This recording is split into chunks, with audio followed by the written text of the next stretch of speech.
Welcome back to Stooge Stream. This is Making an Impact. I'm your host, The Stooge.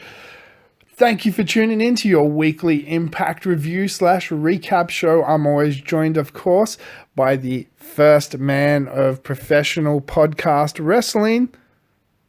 Was that right? You got it wrong. It was first male, but okay, I'll let that one slide. His name is G-Banks. Hi everyone, how's it going? Your favorite, podcast wrestler reporting in. Okay, fair enough. So you're speaking for the people now. Yeah, of course I am. I'm speaking for everyone that loves wrestling because, we understand wrestling. Me and my fans understand wrestling. Okay, cool. Fair call. All right, so this week's episode of Impact opens with Josh Matthews coming out to the ring, putting down JB along his way. Can I say that's a great opening to a show? Josh Matthews wasting time. No, Josh Matthews coming out and putting JB in his place. Well, putting that old bastard in his place. He did get him suspended by using his lawyers and HR and shenanigans for the punch last week. Rightfully so, I should say. Josh can just fuck right off. What Let's get JB on commentary. No way. It was the best thing that's ever happened in Impact commentary. I don't think so. I don't think it's even close. But anyway, we do have Josh Matthews and the Pope commentating for the rest of the show. Like how it should be. Like how it always will be. All right, I'll leave that there. But we move on straight away to Trevor Lee, of course accompanied with Shane Helms versus... The legendary Shane Helms, get it right. Okay, the legendary Shane Helms. The guy that created the cruiserweights. I think it came a little bit before him, but he helped revolutionize it. No, he created it. Okay, he created it. Versus Matt Sydel, who WWE fans might recognize as Evan Bourne. Back in the day, he was Airborne. He's now making his Impact debut. This was a really good match with some creative offense from both Trevor Lee and Matt Sydel. I thought Trevor Lee's running tackle European uppercut 2 inches off the ground thing was like, what the hell was that? You can thank Gregory Shane Helms for that one. You think? Yep. Okay. Matt Sydel, of course, did some amazing counters and flips, and just the whole match was so quick and frenetic with some great back and forth, some good chain wrestling. I thought both of them came out looking really great in the match. It ended with Matt Sydel doing his amazing shooting star press to take the win from Trevor Lee. Give it take, not that amazing. I've seen better. It was an amazing shooting star press. Yeah, I've seen better, but whatever. And even Shane Helms' interference couldn't help Trevor Lee this time around. I think we needed more interference by Shane Helms, I believe. Well, you don't think it was enough? Jumping on the ropes, distracting the ref, distracting everyone. We needed more. The match was getting boring. As soon as he... talking about the match was getting boring? The match was amazing. The match was a bore fest. I was snoring halfway through it. Oh, you're an idiot. Okay. The only reason I got into it was because Shane Helms got up there and was helping his buddy out. This is definitely a match you should see and ignore what this clown has to say. We move it's a sleep match. Stage to Sienna asking the Queen. The Queen, Sienna, asking Karen Jarrett where this so-called GFW Women's Champion is. The non-existent title. Yeah, let's be clear. The Global Force will never, ever be a thing. Doesn't matter what. And to prove... At least we can agree on that. Oh, yeah, 100%. Whoever it is, though, Sienna will be facing them next week. A little later in the show, we get a promo from Christina Von Erie, who is the GFW Women's Champion. And to prove that it's What's with that Von? Is she trying to be that Von chick that does the tattoos? You know what I'm talking about? Oh, yeah. The one that slept with Jesse James. Yeah, the one that slept with very possibly Julia Roberts. Yeah. The The other one, Sandra Bullock. Yeah. So apparently she's part of Reno Scum, but to prove that GFW... So a deadbeat mum. She's the deadbeat mum to their deadbeat dads, yeah. But to prove that GFW title means nothing, she wants to have a women's title versus title match to unify that with the TNA women's title, so it actually means something. Way down the Knockouts title. Yeah. But we'll get to the match that she has on the show later on. Right after Sienna's little backstage face-to-face with Karen Jarrett, we had an EC3 promo. He comes into the ring, nice suit, takes a chair. Good that you recognize his suit. Dude, I have to recognize it. It was a nice suit. Yep. He takes a chair, sits in the center of the ring, starts cutting a promo, which eventually leads to him talking to himself about himself. So he should, because he's amazing. It's a little strange. It's the only person you should be concentrating when EC3 is talking. Him. EC3 No one else. on EC3. Exactly. Okay. Well, he calls out James Storm, who, of course, comes and interrupts. That drunk cowboy. Look, they have a good verbal bout that leads to, of course, to a pull-apart brawl. But EC3 gets the upper hand after a low blow using one of the Impact officials as a distraction, a shield. No, she just got in the way. He pulled her in the way.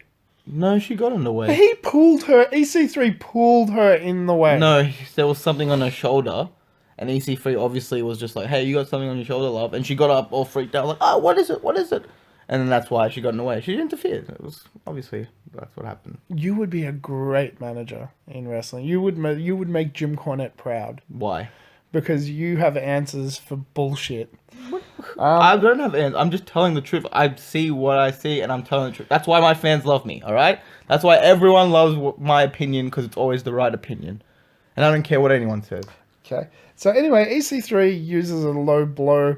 And then drags James Storm back in the ring, delivers a 1% and stands Beautiful tall 1%, over I should James say. Storm. Good.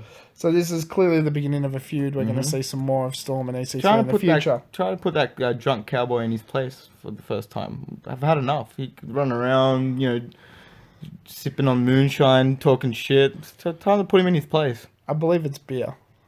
Yeah, same shit. All the Southerners drink the same shit. Okay. We do see another one of your favorites, Who?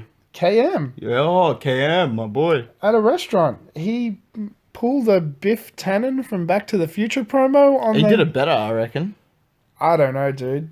I don't know. I'd say I'll put it on par. But he is just doing Biff Tannen from Back to the Future. I admit he's doing Biff Tannen, but he did a very good job of it. And Make like a tree and get out of here. Yeah. Beautiful line. One of the best lines in film of all time. Idiot. As far as the show context goes, this is where the Christina Von Erie promo fits in. Next up, we have Ava Storie come out. Who? Ava Storie. Never heard of her. Okay, the one that looks like Amy Adams, the hot one. Nope, never seen her my whole life. Okay, she's had multiple matches. You've called a few of her matches now. Job. Okay, versus Christina Von Erie. I actually really enjoyed this match because you would think that they'd be jobbing out Ava Storie to Christina Von Erie, but it wasn't. It was a very back and forth 50-50 match. There was some great moves from both sides. I thought Ava was slowly turning heel and kind of getting that over quite well. Christina Von Erie, for her first outing, I was quite impressed with what she's capable of. She did get the win with a neckbreaker backstabber combo off the second rope. That was quite interesting. I like that finishing. I like that finisher too, but all I saw was a cheating whore that stole Sandra Bullock's man, beat on, a sorority chick from college or something. That's all I was watching. That's seriously all you saw? Yep. That whole match, that's what you saw? Yep, that's what I was envisioning. Okay. Send your hate to G-Banks.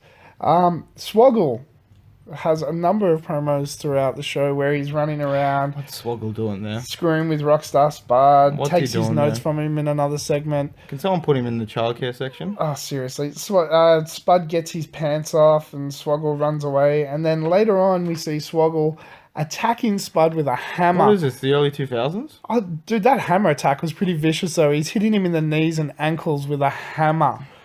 That was violent. I can't back a person when he's, staring at my knees.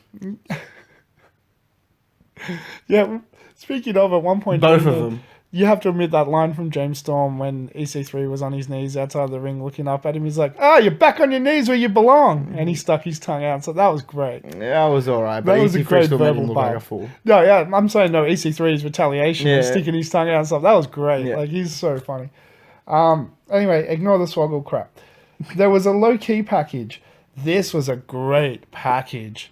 Look, the man can speak. Oh, yeah. The man can speak. Like, if he just sits there and talks on the mic, I'll sit there and listen to it. Yeah, he's got a great voice. Yeah, he does. He's got the Samoa Joe voice. It's just smooth. But not only It's that... smoother. Yeah, almost smoother, but he delivered his message like, I'm here, get out of my way.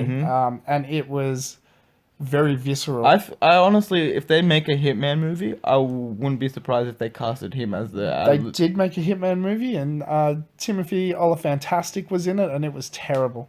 So, you're telling me Loki should go do one? Yeah. Okay. Yeah. And They Neil made a Bowles- Hitman movie? Yeah. Yeah. That was terrible. Okay. Talk about that on the movie, sure. ODB. Come on, mate. Get it right. OPT. I don't know what's right. Fans, he writes his stuff down and he's still getting it wrong. This is why I'm the professional on the table. I've actually got the flu. I'm doped up on medication. OBD says it is not over. Mm-hmm. The, as you would say... The gorgeous, the spectacular, the cunt punt, ODB. What he said won't end her. She'll be back for more against Rosemary at a later stage. She did say that she's been busy making barbecue sauce for the past couple of years. Yeah, It's a little bit rusty. she'll come back. She'll come back. Rusty. Yeah. But She's dealt with more cunt punts in her life. This is nothing. We're allowed to say this. We're Australian. Sorry, American viewers, if you get offended by the C word. Yeah. Cunt. And Canadians. Yeah. Canadians always get offended by People everything. from the UK. But you don't have to worry Anyone about that speaks English, basically. the UK use a cunt fair bit, don't they?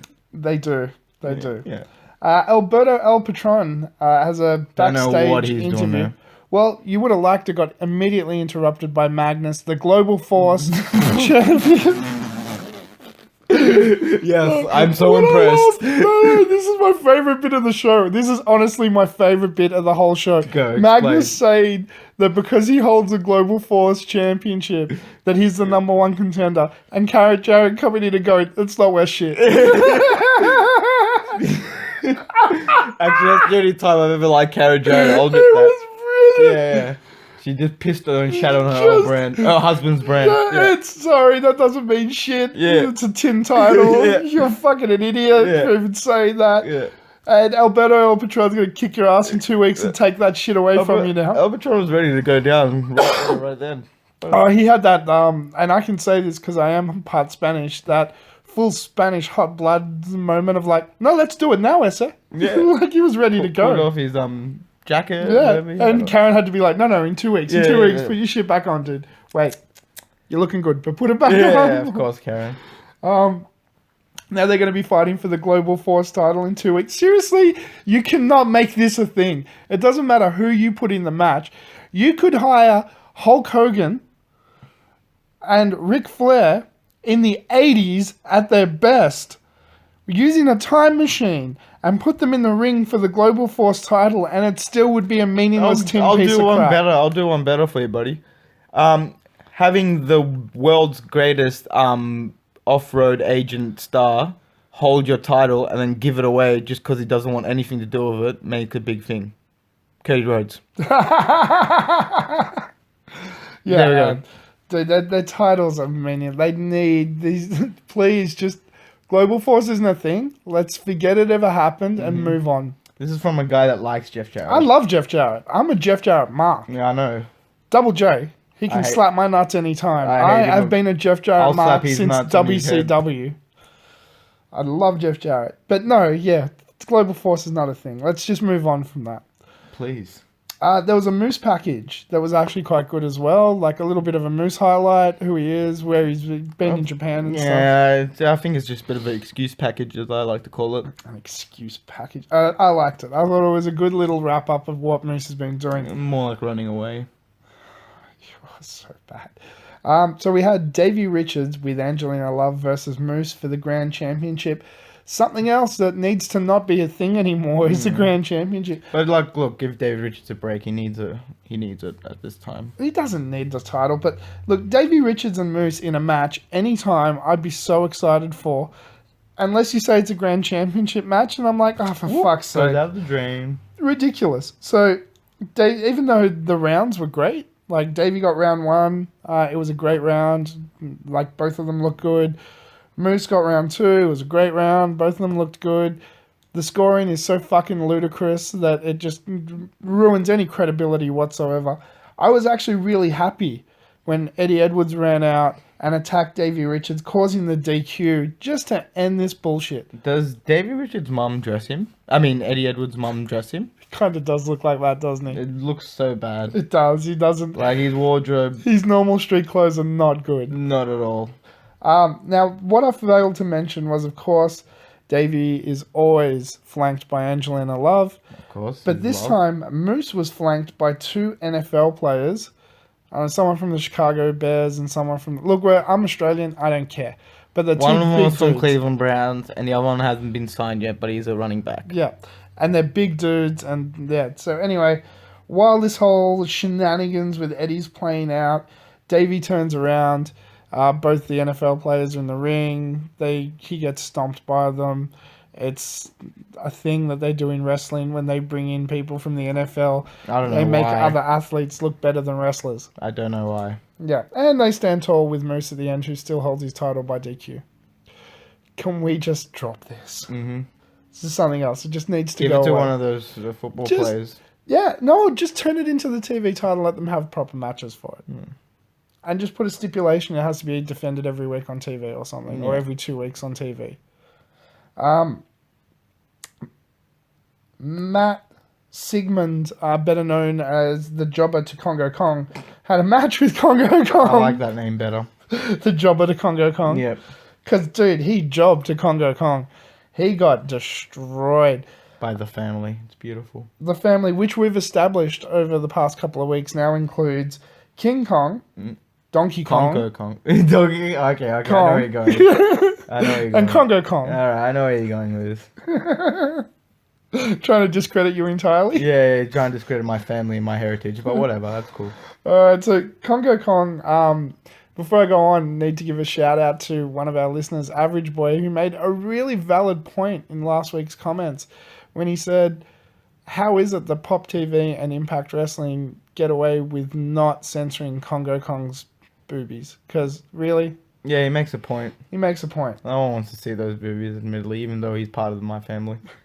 And Kongo Kong, of course, is flanked by KM, Laurel Van S, and the Queen Sienna. Is that, Yes, you're right. is that right? Yes. Have I done You kind of got it wrong there, because it's Princess Laurel? Laurel and then Queen Sienna. But, Okay. All right. There you go. yeah.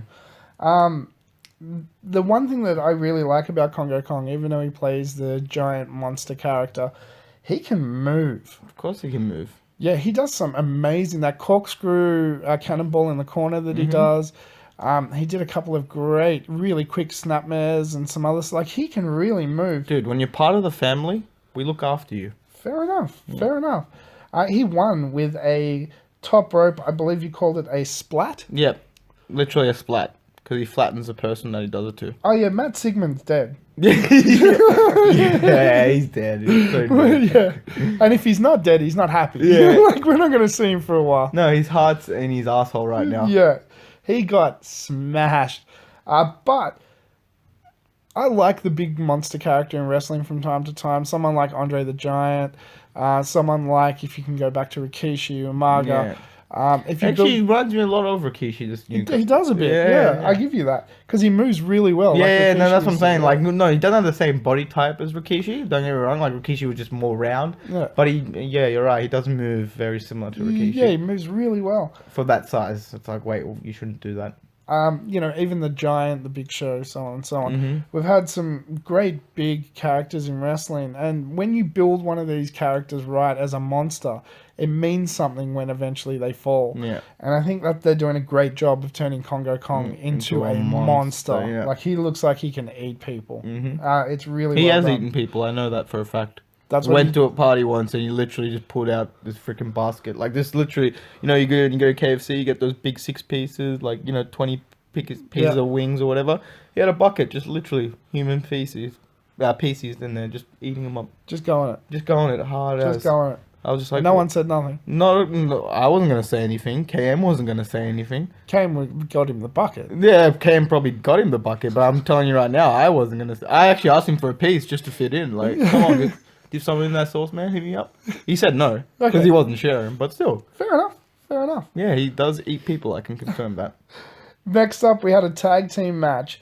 Fallah Bahh, who's a big sumo wrestler, Fallah Bahh. who we've seen previously, I believe, on a one-night only. Something like that, Or yeah. on a previous episode. He's been around. We did see him once, Yeah.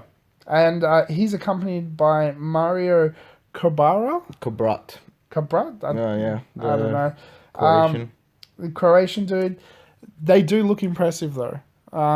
Weird mixture. Yeah, like very. Like, how did they meet? That's what I want to know. Yeah, that'd be an interesting backstory, wouldn't Mm-hmm. it? The giant sumo Japanese dude and the Croatian kind of hyper fit European wrestler. European Rusev looking type dude. Like, How did they meet and where did they? yeah, I want to see They were that. tag team champions of some promotion. Like, how did that happen? Of the Monster Factory, I believe. Something. I don't know. Now they're versing the newly debuting Veterans of War. Oh, that's what they were called. I thought they were called Val. No, Veterans of War. Oh. They did repeat it numerous times at the end in their promo. Oh, really? I didn't hear that at all. I thought they were called Val. I was like, why? That's a stupid name to call yourself for a tag team. Okay. So they're comprised of Wilcox and Mayweather. Mayweather, Did they say their vows when they came down? That's not even close to a joke. What do you mean? That was kind of funny. Dude, seriously, try and be funny on the show. I'm trying. I'm sorry. So Wilcox and Mayweather. That Mayweather, was you literally my best material ever. Are you kidding me? Wilcox and Mayweather. Mayweather, you may recognize, who previously was Crimson on Impact Wrestling a few years ago. You commented as well when you saw him, Crimson/Mayweather. He's a big dude. Big MF. Yeah, he's built and like he's about 6'6", 6'7". Like he is, he's not a monster, but he's just a naturally big dude. Mm-hmm. Wilcox was quite impressive in stature as well. He's more that round powerhouse. Knockout Fiona actually explained very well. He looks like Batista, but white. Yeah, he does. He looks like the Caucasian Batista. Yeah, Caucasian Batista. This was actually quite impressive. I liked everything in this match. The Fallah, Bahh and Mario Cobra mix was nice. They did some great moves. Yeah, they're all power. They weren't jobbers. No, not at all. But the Veterans of War representing good old USA, as the crowd like to remind us throughout the whole match. In case we weren't aware that it was shot in America. Yeah, I know, really. They had a fantastic outing, did some great tag team moves, and took the win with the Magic Killer, which is the club's finisher. Why would they call a move a Magic Killer if they're two, like, army vet dudes? No, it's probably called something else, but I only know it as the Magic Killer. Oh, okay. I didn't catch what they called it. So Veterans of War take the win. They cut a promo at the end. What I took away from this promo was Americans really love the troops, dude. Like, they were just chanting USA, USA. We don't kind of get that over here. Like, Yeah, like, we like our troops. Yeah, we I've got give no them a problems day. with soldiers. Yeah, me neither. Like, but at the same time, we don't worship them like you like, do. it's kind of weird. Yeah, but it's not like a bad thing either. We Like, might sing John Farman to them once every now and yeah, then. you're the voice, I understand. And they hate it too, so they're just like, shut They're up. just like, shut up, please. Yeah. But we don't do the whole, like, Australia. Aussie, oi. No, we don't do that. It doesn't We don't chant translate. because it's not supposed to be celebrated. Yeah. That's how I think anyway. When you go and, like, yeah, you acknowledge. Oh, you respect them. Yeah, These people are putting their lives on the line for like us. where I live, I actually live near army barracks, so Yeah. I get to see a lot of soldiers and whatever cadets and stuff. And yeah, you acknowledge them, but you don't like sit there worship them because at the end of the day they don't want their ass to be kissed. No. But at the same time, you respect what they're Oh, doing. you respect what they're doing, but you don't glorify war by worshipping Yeah, them. or chanting Yeah. USA or And if you give a shit about your veterans, look after them. yeah. Like, Why do they have to go wrestle and to make money? Like Yeah. you know what I mean? Like, set up proper veteran hospitals and give them funding for their lives and help them and so forth with their education and everything. Don't just pretend. Like, But anyway, Americans love their veterans, which is cool. And the whole promo was kind of about that, which was cool. I just don't understand it because I don't come from there. me neither. But I like the looks of them. And I like Crimson. So I'm looking I forward to seeing don't more from them. mind Crimson, but I just really wish they changed their names from Veterans of War to Val. It'd just be more Just to easy. Val. Yeah, Just be to make shit easier for everyone. Exactly. Okay, so they've been dubbed Val. Yep. Well, that's what I thought they were originally. So My second favourite segment of the evening was backstage with Eli Drake and Tyrus. Eli this Drake, was my favorite. yeah, he was pissed about not being on the recent shows. All So of- he should be. He's he's the main attraction. Yeah, who were all these new clowns coming in, getting title shots? They are clowns. Tyrus, why are you ignoring me? Poor Tyrus. It was great. was great. So I hope this means that next week we do see Eli Drake on the show because he is the show. Mm-hmm. He is the show. Exactly. He's Eli Drake. Eli Drake. Oh, you got it right this week. Nice. I'll even agree with you this. Like, we don't agree on a lot, but I agree on this. He is the show. Mm-hmm. Just a microphone, Eli Drake, in 2 hours. Yep, I'm done. I'm Sold. set. Done. I've got the popcorn ready. Yeah. And Tyrus? That's just like taking a sundae and sprinkling fucking sugar on it. Oh, not even sugar. Hundreds of thousands, caramel with a flake. Oof. Shit, I'm hungry now. Yeah, dude, don't do that. That sucks. Now I want that. Yeah, same. Knockout for you. Okay, and in our main event, we had what was billed as a street fight between Decay and L.A.X. Now, I did have to question for the first about 10 minutes of this match, is it really a street fight? Because you know the difference between a no DQ hardcore match. You've implanted it in my brain. He's literally branded my brain with this now, guys. So you know what it is, right? Yep. The difference between a no DQ / hardcore match and a street fight is? Very simple. Jeans. Exactly. Somebody has to be wearing jeans. And it can be anyone, apparently. That's from what I've been told. Well, we're going to have to stretch it this time because I kept calling it a street fight and the only person wearing jeans was Conan. But he was wearing blue jeans. Yeah, no, I admit that he was wearing blue jeans, but so it is Conan, so like, does he always wear jeans? Like, I don't know. So I thought he wore like black pants, like black, I don't know. But he was wearing blue jeans, so I'm going to count it. We're going to count it. This is officially a street fight, even though Conan wasn't in. I don't care. Like, to me, it was just a no DQ match, but... Yeah, it's a no DQ hardcore match, but someone was wearing jeans, so it's a street fight. Yeah, all right, I'll agree with that. All right. Just to avoid arguing's sake. There were some brutal shots in this. This is one of the most brutal matches I've seen from a hardcore match in a long time. Yeah, this was... And I've seen monster balls with Abyss repeatedly for like the past 2-3 years, and this was one of the most brutal ones. This was hard. Abyss just... no, Crazy Steve pegging... Was it Crazy Steve or Abyss? Pegging the chair at No, it was Abyss. Yeah, pegging the chair at... I believe it was Santana's head. Unprotected chair shot to the head. Which one's Santana? Is he the bald one or is he the one with the hair? I think he's the one with the hair. And Ortiz is the bald one? I think so. Okay. I hope I'm right. No, because you're going to get the blame for it, Yeah, not exactly. So, yeah, just this brutal unprotected chair shot. There was all sorts of bumps in this match. Some really vicious ones. Abyss takes a barbed wire board concerto. Of course he's going to take one. Yeah. It's Abyss. So you saw the barbed wire table. You're going to see Abyss on it. Going into it. So he had one barbed wire board on one side, one on the other side. No, they hit him the first time. They tackled him into it. Yeah, that's right. And then one of them jumps over. Because he got misted by Rosemary accidentally. Well, I can actually say she's bad aim. Bad. Oh, that was terrible. She's terrible like aim. fucked over her boys multiple times. I know, now. right? She should learn what she's doing with that miss. Great Muda would never do that. Exactly. So, yeah, he had barbed wire boards on both sides. Dude jumps, kicks the barbed wire boards into him even more. It's like, dude, that is nuts. And then, Steve takes a powerbomb neck breaker through a table covered with tacks for the ending. L.A.X, of course, retain, get the win, keep their tag team titles. But the brutality in this match, and here's the thing, like, here's how you do brutality without blood. Yeah, actually, you're right. There wasn't much blood in this match. It wasn't But it was really brutal. Yeah, it wasn't a Ric Flair, like, blood dripping down his face, his hair's all pink. Or Shawn Michaels, or Steve Austin bleeding out with all that blood pumping out of his head in the Bret Hart match. No, there was no blood. But it was brutal. And at every turn, you're just going, oh, shit. Yeah, there were spots where you were just like, that didn't look safe. Or that didn't look safe. Or that must have hurt. Yeah, it was hard. This is, again, how you do one of those matches where everybody came out, I don't think, too badly knocked around. Nobody bled. Okay, you take a few bumps because it is a hardcore match. You're getting... tin garbage cans thrown at you. Yeah, it's a given, right? But like you're going into a hardcore match, the first thing you do is take a bump. Yeah, exactly. But I was super impressed with this match overall. I thought this is exactly how you should hold up a hardcore match. I was so impressed with this match. I thought there was going to be more wrestling. Yeah, we literally got to the end of the show and he thought we were taking a break. We got to the end of the show.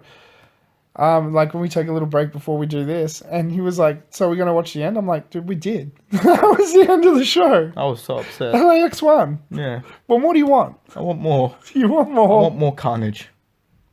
I thrive with it. You know that by now. You do, actually. Now, let me just quickly tick off a little bit of news that you may or may not be aware What of. news? You never told me about news. We've got Why don't you and consult me about this news? one news article. Only one. What is it? So, Is it something to do with John Cena? no. Not interested. Okay. So, over the next course of TV tapings, we did have somebody else return to Impact Wrestling that hasn't debuted on TV yet, but the news is already out there, so I thought we might as well cover it. Big Papa Pump, Scott Steiner is coming back! Okay. You got my interest. I got your interest? You called it. You netted my interest. Somebody we didn't think we'd actually see back in the Impact Zone is coming back to Impact, so I'm looking forward to seeing how they use Big Papa Pump. Very interesting. You know what that means? What? Now that they're bringing WWE guys, we might actually get to see John Cena. I'm just going to ignore that. I'd also like to say thank you to our two commenters from last week. I had a good conversation with Average Boy in the comments. Average Boy. Who? Average Boy. The Average Joe. No, Average Boy. He makes comments on our shows. Never heard of him. Read the comment section. Okay. Also, Wild Animal Danish, thank you so much for commenting as well. What? Wild Animal Danish. You're talking to Wild Animal Danishes on the internet? Yeah, see right there. Wild Animal Danish. What do you look like? I don't know. Maybe that's the back of Jericho's head. I'm not sure. Oh, whoa, I don't know. Wild Animal Danishes can talk? They can. And to us. Oh, wow. Hello, wild Danish animal friend. I guess I will like you. So welcome to the Impact Recap to everybody that's new listening to the show. Thank you for commenting. What did you think of this episode of Impact? Let us know in the comments. We'll chat back. We always say hello.